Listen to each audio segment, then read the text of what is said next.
नमस्कार, मैं हूं आपके साथ वी मैत्री त्रिपाठी। इंडिया न्यूज के खास शो आपका डॉक्टर में आपका बहुत स्वागत है। इस खास शो में आपके डॉक्टर्स आपसे जुड़ी बीमारियों का इलाज बताएंगे। आज बात होगी आर्थराइटिस की। हमारे साथ 3 डॉक्टर्स का एक खास पैनल हमारे साथ मौजूद है। हमारे साथ हैं डॉक्टर राजू वैश्य, जो अपोलो अस्पताल में डिपार्टमेंट ऑफ जॉइंट रिप्लेसमेंट के हेड हैं। अतुल मिश्रा हैं, जो फोर्टिस अस्पताल नोएडा के एडिशनल डायरेक्टर हैं। और साथ ही हमारे साथ डॉक्टर विवेक लोगानी साहब हैं, जो गुड़गांव के पारस अस्पताल के जॉइंट रिप्लेसमेंट सर्जरी के हेड हैं। आप तीनों का बहुत बहुत स्वागत है इंडिया न्यूज में। सबसे पहला सवाल मेरा डॉक्टर विवेक से है। डॉक्टर, ये बताइए कि कैसे एक मरीज ये आइडेंटिफाई करे कि उसको आर्थराइटिस है? देखो मैत्री, सबसे पहली जो शुरुआती स्टेज में जो तकलीफें घुटने में होने लगती हैं, वो जैसे कुर्सी से उठ करके हम जब खड़े होकर चलना शुरू करते हैं तो उस वक्त हमें थोड़ी सी दर्द या तकलीफ महसूस होती है। जब हम सीढ़ी चढ़ना उतरना शुरू करते हैं, थोड़ी सी घुटनों में दुखन शुरू हो जाती है। या बहुत ज्यादा देर हम नीचे आलती पालती लगा के बैठते हैं और फिर उठ के चलने लगते हैं, हमें दुखन या तकलीफ होती है। तो ये सब शुरुआती लक्षण होते हैं कि हमारे घुटने में कोई ना कोई प्रॉब्लम जरूर है, कोई तकलीफ जरूर है। तो ऐसी स्टेज पर हमें जो है चौकन्ना हो जाना चाहिए और एक डॉक्टर को दिखा करके अपने घुटनों की जांच करानी चाहिए, जिससे कि हम ये इंश्योर कर सकें कि हमें किसी प्रकार का आर्थराइटिस है या किसी और वजह से हमें तकलीफ हो रही है। क्या डॉक्टर राजू ये बताइए कि क्या कोई खास तरह की तकलीफ होती है? जैसे अभी डॉक्टर विवेक डिस्क्राइब कर रहे थे कि हम कैसे आइडेंटिफाई कर सकते हैं, लेकिन फिर भी जैसे ओल्ड एज में भी पेन होता है, जॉइंट्स पेन होते हैं, लेकिन लोग सोचते हैं उसको टालते रहते हैं। तो कैसे ये पता किया जाए कि आर्थराइटिस की ये समस्या हो सकती है और इसको गंभीरता से लेना होगा? देखिए, आर्थराइटिस हम जब बोलते हैं, जब किसी पेशेंट को करीब 3 से 4 हफ्ते से ज्यादा लगातार दर्द बना रहे और वो ठीक नहीं हो, तो अगर ऐसी स्थिति है तो सबसे पहले हमको अपने आप सेल्फ मेडिकेशन से बचना चाहिए और किसी स्पेशलिस्ट के पास जाकर दिखाना चाहिए। शुरुआत स्टेज में एक सिंपल एक्सरे और कभी कभी कुछ बीमारियों, कुछ आर्थराइटिस में ब्लड टेस्ट की जरूरत होती है, जो कि खास महंगी नहीं होती। और ये कराने से आपको या आपके डॉक्टर को ये पता लग जाता है कि आपको आर्थराइटिस है या नहीं और किस स्टेज में है। और शुरू का एक्सरे बहुत इंपॉर्टेंट होता है, क्योंकि ये आपके लेटर कोर्स ऑफ डिसीज में एक रेफरेंस पॉइंट भी बन जाता है, जिससे आप कंपेयर कर सकते हैं कि अभी में हमको ये स्टेज थी और ट्रीटमेंट के बाद अभी ये स्टेज है। तो एक सिंपल सी जांचें कराकर ये पता लग सकता है आर्थराइटिस है या नहीं, और अगर उसका प्रॉपर टाइम पर इलाज शुरू हो जाए तो उसको बढ़ने से आगे रोका जा सकता है। डॉक्टर अतुल, अभी डॉक्टर राजू ने जिक्र किया कि लोग अक्सर इसको टाल देते हैं। सबसे पहले जब भी थोड़ा सा भी दर्द होता है तो लोग अक्सर पेन किलर्स खा लेते हैं और उसके बाद दर्द शांत हो जाता है, फिर ये समस्या जो है वो बढ़ती जाती है। क्या क्या स्टेजेस होते हैं आर्थराइटिस में? देखिए, शुरुआत में तो पेशेंट को मेन प्रॉब्लम यही होती है जो घर के नॉर्मल एक्टिविटीज हैं डेली लिविंग की, जैसे कि आपको एक बेडरूम से दूसरे बेडरूम में जाना है, या आपको अगर फर्स्ट फ्लोर या सेकंड फ्लोर पर रहते हैं तो सीढ़ी नीचे उतर के आपको सामान खरीदने बाजार जाना है। लेडीज में खासकर सुबह स्नान करने के बाद उनको पूजा करनी है। तो जब एक्टिविटीज ऑफ डेली लिविंग, ये जो रोजमर्रा की चीजें हैं, ये सारी एक्टिविटीज करने में आपको दिक्कत आने लगे, तो ये सबसे पहला लक्षण आपको मान लेना चाहिए कि यस, हमारे घुटने में कुछ न कुछ प्रॉब्लम शुरू हो रहा है। डॉक्टर विवेक, बाजार है, बाजार में इलाज को लेकर बहुत सारी ऐसी चीजें मौजूद हैं जो मिसलीड कर सकती हैं पेशेंट्स को। जैसे कि आर्थराइटिस की जब हम बात करते हैं, ये बहुत बड़ी समस्या है भारत में। ऐसे में पेन को रिलीव करने के लिए कई दवाएं मौजूद होती हैं जो दावा करती हैं कि इससे आपका पेन चला जाएगा। मेडिकेशंस हैं कई ऐसे जो सीधे उपलब्ध हैं और दावा करते हैं कि आप ठीक हो जाएंगे, आर्थराइटिस रिवर्सल हो जाएगा। फिर इंजेक्शंस हैं, ल्यूब्रिकेंट्स हैं, इनके बारे में सचेत करिए हमारे व्यूअर्स को। देखिए, ऐसा है कि जब भी हमारे शरीर में कहीं भी कोई पीड़ा होती है तो एक ह्यूमन बिहेवियर है, नेचुरल बिहेवियर, कि हम एक शॉर्टकट अपनाना चाहते हैं। हम चाहते हैं कि ये जो है बगैर ज्यादा किसी मेहनत के इसमें जो है आराम पड़ जाए। तो हमारे जिसको आप मार्केट कहती हैं, फार्मास्यूटिकल इंडस्ट्री कहती हैं, इसमें बहुत सारे जो दवा के जो मैन्युफैक्चरर्स हैं और जो तमाम जो तरह तरह के ऑयल, ऑइंटमेंट्स, इंजेक्शंस, ब्रेसेस, इन सब के जो मैन्युफैक्चरर्स हैं, ये उसी ह्यूमन बिहेवियर का एक्सप्लॉयटेशन जो है किसी ना किसी, कहीं ना कहीं किसी रूप में ये लोग करते हैं। दरअसल जब शुरुआती स्टेजेस होती हैं आर्थराइटिस की, तो इन स्टेजेस में सिर्फ और सिर्फ कुछ पर्टिकुलर एक्सरसाइजेस और कुछ lifestyle modifications, body weight reduction और अपने डाइटरी चेंजेस के द्वारा ही हम अपने आप को काफी आराम पहुंचा सकते हैं। पर इन सब चीजों में हमें एक प्रॉपर ट्रेनिंग और थोड़ी सी मेहनत और मोटिवेशन की जरूरत होती है। दरअसल एक अच्छा exercise programme, body weight reduction, high antioxidant diet, avoiding smoking, alcohol, keeping diabetes in control, ये सब चीजें जो है हमारे शुरुआती स्टेज के आर्थराइटिस के पेन को हमें काफी कम कर सकती हैं बगैर किसी दवा की जरूरत के। अब जहां हम बातें करते हैं दवाओं की, तो वहां जो दर्द की दवाइयां हैं कभी कभार इस्तेमाल के लिए तो जस्टिफाइड हैं, पर रेगुलर यूज के लिए ये दर्द की दवाइयां जो है हमारे शरीर के विभिन्न अंगों को, स्पेशली किडनी को, हार्ट को, लिवर को, आंतों को, पेट को, इन सब चीजों को वो जो है धीरे धीरे खराब करती जाती हैं। और जहां बात आती है कुछ महंगे महंगे इंजेक्शंस की, ये इंजेक्शंस जो है कुछ टेम्परेरी रिलीफ तो दर्द में जरूर दे सकते हैं, लेकिन दरअसल ये किसी तरह का कार्टिलेज रीजनरेशन या रिवर्सल ऑफ आर्थराइटिस नहीं कर पाते।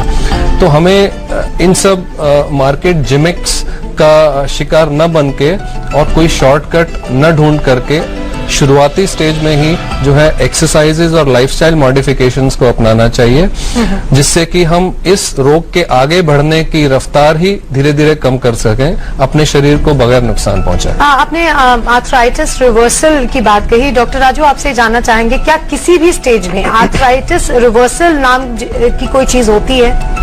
देखिए, arthritis reversal as such possible नहीं है, पर कुछ रीजनरेटिव मेडिसिन अभी ट्रायल बेसिस पर ही कह सकते हैं अपनाई जा रही है। जैसे पीआरपी इंजेक्शन है, जिसके अंदर प्लेटलेट्स मरीज के ब्लड से डिराइव कर उसको घुटने में इंजेक्ट करते हैं। कुछ कार्टिलेज ट्रांसप्लांटेशन है, पर ये सब चीजें उन लोगों के लिए कामयाब है जो कि यंग है और उनकी जो कार्टिलेज है वो बहुत थोड़े हिस्से में खराब हुई है।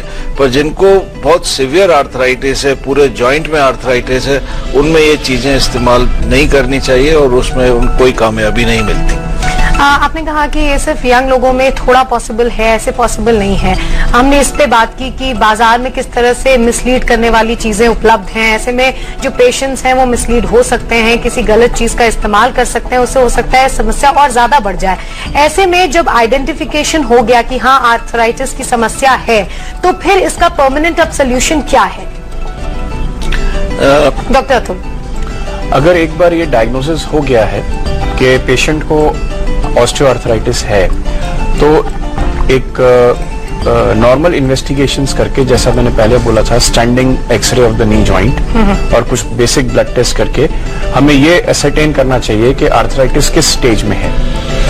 अगर शुरुआती स्टेज में है तो एक्टिविटी मॉडिफिकेशन, 3 तरीके की चीजें हैं जिससे कि हम पेशेंट को ये सलाह देते हैं। 3 अपने normal day to day activities में 3 चीजें ऐसी हैं जो उन्हें अवॉइड करने हैं। पहली चीज स्टेयर क्लाइंबिंग, सीढ़ी चढ़ना उतरना कम से कम कर दें वो। दूसरी चीज जो उन्हें अपने लाइफस्टाइल में लाना है वो ये है कि वो उकड़ू नहीं बैठना है उन्हें। जो इंडियन स्टाइल का टॉयलेट होता है उसको बिल्कुल अबेंडन कर दें, क्योंकि उस कंडीशन में बैठने पे घुटना बहुत ज्यादा मुड़ता है और बहुत ज्यादा घुटने के कार्टिलेज पे स्ट्रेस आता है और वो स्ट्रेस से बीमारी और तेज प्रोग्रेस होती है। तीसरी चीज जो करनी है वो ये कि कुछ लोगों को आदत होती नहीं है लगातार पद्मासन या आलती पालती मार के बैठने की, लेकिन कुछ टीवी शोज को देख के या कुछ 50-55 की उम्र में अगर कोई पहली दफे इस तरीके के आसन में बैठना शुरू करे, उससे भी घुटने के अंदर बहुत ज्यादा प्रेशर जनरेट होता है और कार्टिलेज खराब हो जाती है। तो शुरुआती स्टेज में ये 3 चीजें अगर हम अवॉइड करें, मैं फिर बोलूंगा, सीढ़ी चढ़ना उतरना, स्क्वाट करना यानी कि इंडियन स्टाइल के टॉयलेट में बैठना और उकड़ू बैठना, और ये 3 चीजें अगर हम अवॉइड करें तो घुटना जो है उसकी लॉन्जिविटी थोड़ी बढ़ाई जा सकती है और अर्ली स्टेज आर्थराइटिस को उस स्टेज पर ही रोका जा सकता है। डॉक्टर विवेक, अब हम ऑपरेशन की अगर बात करें, हम परमानेंट सॉल्यूशंस की बात कर रहे थे। डॉक्टर अतुल ने बताया कि इनिशियल स्टेजेस पे हम कैसे कम से कम रफ्तार धीमी कर सकते हैं कि आर्थराइटिस और ज्यादा ना बढ़े और तकलीफ दे ना हो जाए। लेकिन हम नी रिप्लेसमेंट की अगर बात करें तो ये माना जाता है कि ऐसा सोल्यूशन है जो कि अब आगे दिक्कत ना हो उसके लिए एक शॉर्ट मेथड माना जाता है। कितना सेफ है ये और कब आइडेंटिफाई हो सकता है कि हाँ, इस पेशेंट को अब नी रिप्लेसमेंट का ऑपरेशन इसके साथ किया जा सकता है और ये सक्सेसफुल होगा? इसके बारे में बताइए। देखिए, नी रिप्लेसमेंट मैं सबसे पहले बताना चाहूंगा कि ये दरअसल एक रिप्लेसमेंट नहीं है, ये केवल एक रीसरफेसिंग सर्जरी है जिसमें घुटने के जो खराब कार्टिलेज की जो लेयर है उसको एक फल के छिलके की तरह जो है निकाल दिया जाता है और उसके ऊपर एक नई परत, एक नई लेयर, एक आर्टिफिशियल लेयर चढ़ाई जाती है। तो ये जो ऑपरेशन है इसकी जरूरत उन मरीजों को होती है जिनको एडवांस आर्थराइटिस है। एडवांस आर्थराइटिस, जैसा कि डॉक्टर अतुल ने बताया कि एक स्टैंडिंग एक्सरे से हम डायग्नोज कर सकते हैं कि पूरा कार्टिलेज खत्म हो चुका है और ऊपर वाली हड्डी और नीचे वाली हड्डी घुटने की आपस में रगड़ खा रही हैं। सो नंबर 1, एडवांस आर्थराइटिस होना इस चीज के लिए जरूरी है। नंबर 2, मरीज को उसके कमेंसुरेट, उसके मुताबिक उतने सिम्टम्स, उतने लक्षण, उतनी तकलीफ भी होनी आवश्यक है। और इसका जो मापदंड हम अधिकतर अपने मरीजों को बताते हैं कि यदि आपको एक सप्ताह में 2 या 3 दफा से ज्यादा दर्द की दवा की जरूरत महसूस होती है रेगुलर बेसिस पे, पिछले कई महीनों से इसी तरह होता जा रहा है, आप कितनी दफा दर्द की दवा ले रहे हैं उसकी काउंटिंग ना करें, आपको कितनी दफा दर्द की दवा की जरूरत महसूस हो रही है आप ये काउंट करें। तो यदि ये जरूरत हफ्ते में 2, 3 या 4 बार से ज्यादा लगातार बनी हुई है पिछले कुछ महीनों से और आपकी जो एक्टिविटीज ऑफ डेली लिविंग है उसमें अच्छा खासा आपको कुछ ना कुछ बाधा उत्पन्न हो रही है, यानी कि आप कुछ काम करना चाहते हैं, कहीं जाना चाहते हैं और उससे आपको कटौती करनी पड़ रही है, तो ये कुछ मापदंड हैं जिनके अनुसार आपको डिसीजन लेना चाहिए कि हाँ, अब मुझे जो है इस ऑपरेशन के बारे में विचार करना होगा। डॉक्टर साहब, अभी हमारे एक दर्शक है आर्थराइटिस से जुड़ा हुआ, उनका सवाल है, वो कुछ पूछना चाह रही हैं। सो के उठता हूँ तो तब मेरे घुटनों में दर्द होता है या बैठता हूँ जब मेरे घुटनों में बहुत ज्यादा दर्द होता है, तो ये प्रॉब्लम मेरे साथ बहुत दिनों से चल रही है। तो इसके लिए मैं चाहता हूँ कि मेरे को डॉक्टर से मैं कुछ बात कर सकूँ इसके लिए। डॉक्टर राजू, ये यंग एज में भी ये समस्या हो सकती है और कैसे यंगस्टर्स, अगर किसी जवान इंसान को ये समस्या हो जाए तो वो कैसे आइडेंटिफाई करे? अधिकांश लोग ये समझते हैं कि आर्थराइटिस सिर्फ बुजुर्गों की बीमारी है, ये बिल्कुल गलत है, क्योंकि आजकल ये बीमारी हम देखते हैं कि 30-35 साल के लोगों को भी शुरू हो रही है और इसके मुख्य कारण है सेडेंट्री लाइफस्टाइल,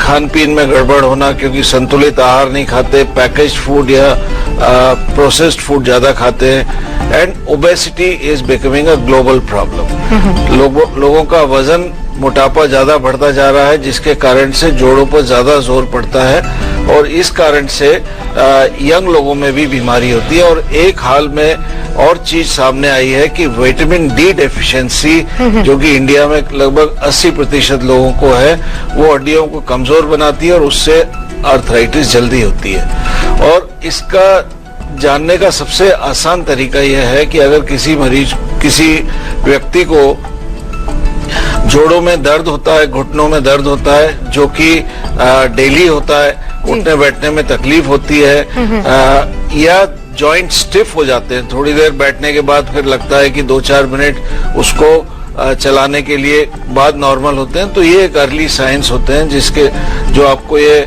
गाइड करते हैं कि अब आपको डॉक्टर की सलाह लेनी बिल्कुल चाहिए। तो इस इंप्रेशन में नहीं रहना चाहिए कि सिर्फ ओल्ड एज में ही आर्थराइटिस हो सकता है। ये हमारे पास एक मॉडल भी है जिसके जरिए समझाया जा सकता है कि एक्चुअली नी रिप्लेसमेंट का जो ऑपरेशन है, it does not mean exactly जैसे हम उसको प्रोनाउंस करते हैं। ये क्या है एग्जैक्टली, अगर आप संक्षेप में बता सके कि क्या किया जाता है इस ऑपरेशन में? ये जो मॉडल है ये आर्टिफिशियल बोन है एक, और उस आर्टिफिशियल बोन के ऊपर नी रिप्लेसमेंट सिस्टम काम कैसे करता है वो दर्शाया गया है। जो सबसे बड़ा एक मिथ है कि नी रिप्लेसमेंट शब्द पे ना जाएं कि घुटना निकाल के कोई कब्जे वाला जोड़ अंदर डाल दिया। जी। एक्चुअल में ये रीसर्फेसिंग है। इसके 3 कंपोनेंट होते हैं। एक कंपोनेंट ऊपर है जो जी। कि कैप की तरह ऊपर वाली बोन के ऊपर लग जाता है, और 2 कंपोनेंट नीचे होते हैं। ये नीचे वाली हड्डी में कैप की तरह लगता है, और दोनों कंपोनेंट्स के बीच में ये हाई डेंसिटी प्लास्टिक होता तो है। अगर हम आम बोलचाल की भाषा में समझे तो बस ये जो ऊपर का सरफेस है जो एक दूसरे को टच करता है, इसको फिर से बनाने की कोशिश करते हैं कि वो दोबारा ढंग से काम करने लगे। डॉक्टर राजू, हम बात कर रहे थे नी रिप्लेसमेंट के बारे में, और जैसा डॉक्टर विवेक ने बताया कि इसको true sense of the word में नहीं लिया जा सकता। शायद कई बार जो पेशेंट्स हैं वो इस टर्म से डर भी जाते हैं। नी रिप्लेसमेंट अगर हम इसको बोलते हैं, कितना सक्सेस रेट है इस ऑपरेशन का, और ये कितना अच्छा साबित होता है उन पेशेंट्स के लिए जो अपने लास्ट स्टेज में हो आर्थराइटिस के? देखिए, नी रिप्लेसमेंट ऑर्थोपेडिक सर्जरी में एक तरह से रिवॉल्यूशन है। इससे ज्यादा सक्सेसफुल और दूसरा कोई ऑपरेशन अभी नहीं है। इसकी सक्सेस रेट 95% से ज्यादा है, परंतु यह जरूरी है कि सही मरीजों का सिलेक्शन हो जिनको नी रिप्लेसमेंट की जरूरत हो, वो सही सेंटर्स में इसका इलाज कराएं जहां पर कि ये ऑपरेशन नॉर्मल तरीके से और रेगुलर बेसिस पर हो रहे हो। हमारे साथ एक और कॉलर जुड़ गई हैं, सौम्या है दिल्ली से। डॉक्टर अतुल, उनका एक सवाल है इससे जुड़ा हुआ, वो बताइए। सौम्या, अपना सवाल पूछिए। Hello doctor. हेलो। मेरी दादी को घुटने में पेन होता है, उनकी एज 65 है। क्या उनका नी रिप्लेसमेंट हो सकता है? वैसे ये सवाल जो है थोड़ा शॉर्टकट है क्योंकि इमेज जो उनकी उम्र है वो अगर 65 साल है और उन्हें घुटनों में तकलीफ है और घुटने अगर उनके टेढ़े हो गए हैं, नॉर्मल चलने फिरने में परेशानी है, और उनकी मेडिकल कंडीशन अगर ऑप्टिमाइज्ड है, इससे मतलब हुआ कि अगर उनको कुछ ब्लड प्रेशर, हार्ट की कंडीशन, डायबिटीज ऐसी अगर कोई तकलीफ है, हाइपोथायराइडिज्म ऐसी कोई तकलीफ है और वो ऑप्टिमाइज्ड है, उसका रेगुलर इलाज चल रहा है जी। और वो कंट्रोल में है, तो फर्दर इन्वेस्टिगेशंस करने के बाद उनका नी रिप्लेसमेंट किया जा सकता है। डॉक्टर विवेक, आखिरी सवाल आपसे ये करना चाहेंगे कि अगर एक पेशेंट ने अपने डॉक्टर को दिखाया, अपनी स्थिति बताई, डॉक्टर ने उसको एडवाइस भी कर दिया कि हाँ, नी रिप्लेसमेंट का ऑपरेशन अब आपके लिए सही होगा, क्या इस ऑपरेशन को उस पेशेंट के लिए डिले करना ठीक है? जैसे कई बार ऐसा होता है, खासकर भारतीय परिवेश में, कि हम बहुत टालते हैं चीजों को, बड़े ऑपरेशंस को लोग टाल देते हैं। क्या इसमें ये सही होता है कदम? क्या इंतजार सही है?